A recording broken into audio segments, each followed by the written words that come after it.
Washington is gridlocked on important issues, but mayors across the country are taking action.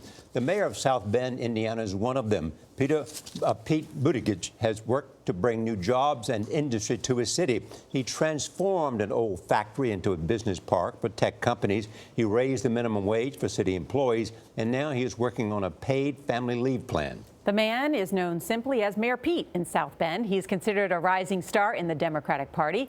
As a United States Navy reservist, he took a leave of absence in 2014 to serve in Afghanistan. Now, in his second term, Politico calls Mayor Pete a mayor to watch and notes speculation about a future run for governor or even president. Mayor Pete Buttigieg joins us at the table. Mayor Pete. Morning. Welcome. Thank you. I guess they call you Mayor Pete because it's a little hard to pronounce your last name. That's right. Luckily, elections are multiple choice, though, so they don't have to know how to say it as long as they can pick it out of a list. I want to talk about you and what you've done in South Bend. But first, the news of the day, of course, that we know that the Republican leader in the Senate says that he's just going to put up a vote for repeal. How would that affect a city like yours? Well, it means a lot of people who live in South Bend, including people I know and care about, are going to get to keep their health coverage, at least for now. I think a lot of people are breathing a sigh of relief. For us, this isn't about the political points and who's up and who's down. This is about people who were sincerely and seriously wondering how they were going to get health care if Congress took it away. So this is good news for all of us. But you've already had, in your state alone in Indiana, 7 insurance providers have said, we're out.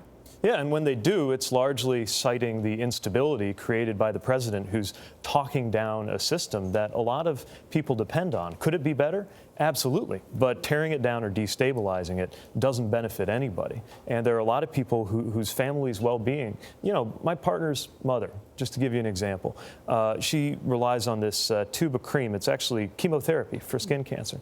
Her life depends on this stuff. It would be $2,000–3,000 per month if she didn't have coverage through the ACA. This is about real people in their daily lives, and that's what the stakes really are for all of us. Let's talk about trade and jobs. Manufacturing jobs in America have been going down. Is there something that can be done about that? And what impact does trade have on that, which seems to be the mantra of President Trump?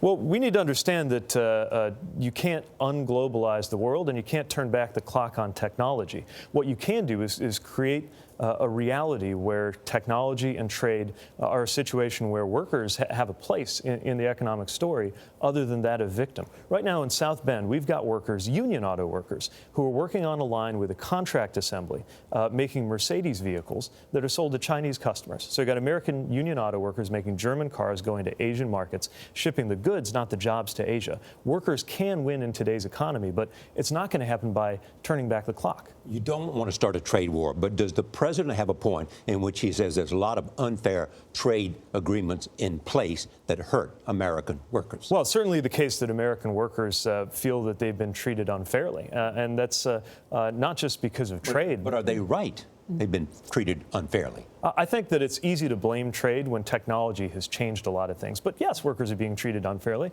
Among other things, workers are being treated unfairly by financial institutions that are jerking us around. I think the president would rather we not pay attention to that as he works to put even less restriction on the way Wall Street behaves. But I think that's where the action is if you want to make families better off. Are we coming to a point in which we have to redefine work? I think we might be. Certainly technology is changing things profoundly. Think about this. Right now, we are basically at what economists would call full employment. And yet we just had an election that's the kind of election you'd have in conditions of intense economic anxiety. How can you have economic anxiety and most people working at the same time? Well, it means there's more to jobs than just the unemployment rate or whether you have one or not. Let's talk about you. You're 34 years old. 35 now. 35, a degree from Harvard and Oxford. You were a Rhodes Scholar, worked as and currently a Navy reservist. And you're a Democrat. What's wrong with the Democratic Party?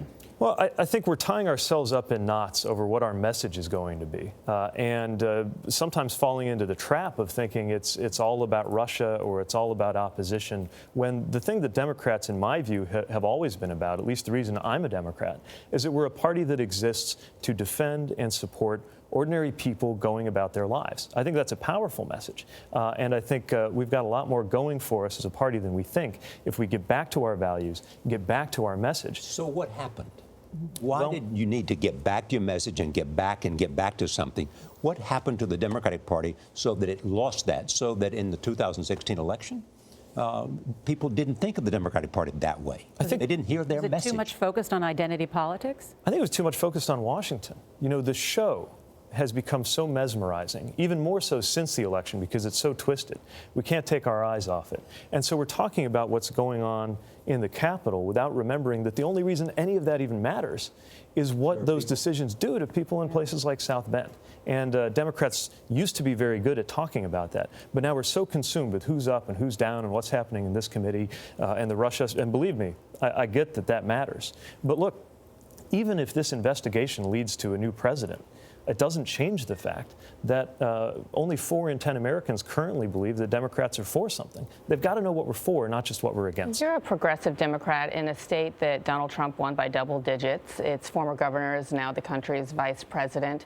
What are some ways that you can work together with Republicans on? Because it does seem like that's what this country is craving. Well, that's one of the great things about being a mayor. In fact, right now I'm here because Bloomberg Philanthropies has convened 40 mayors from around the world in a partnership with Harvard to help us all get better at our jobs. And there are mayors I've gotten to know and like. To be honest, I'd have to go back and look it up, whether they're Republicans or Democrats. That's not how we think. We're in charge of delivery. And I think when you keep the focus on results, when you're picking up the trash, filling in the holes in the road, and working to create jobs, people give you a lot of credit whether you're from the same party as they are or not. And I'll work with anybody who can help us do that because it's not always about ideology. Is there any reason to believe that an American with experience and who talks about economics and foreign policy cannot be elected because he or she is gay? I don't know. It's not for me to say, but what I will say is that when I came out in a socially conservative community like South Bend, I got reelected with 80% of the vote. I think people don't really care. It's the same as when I was in the military. You know, when I got into a vehicle that I was responsible for driving or guarding, the people who got in the vehicle with me, they want to know if I'd read the intel reports on where the IEDs might be. They want to know if I'd chambered around in my M4 and if I knew how to use it.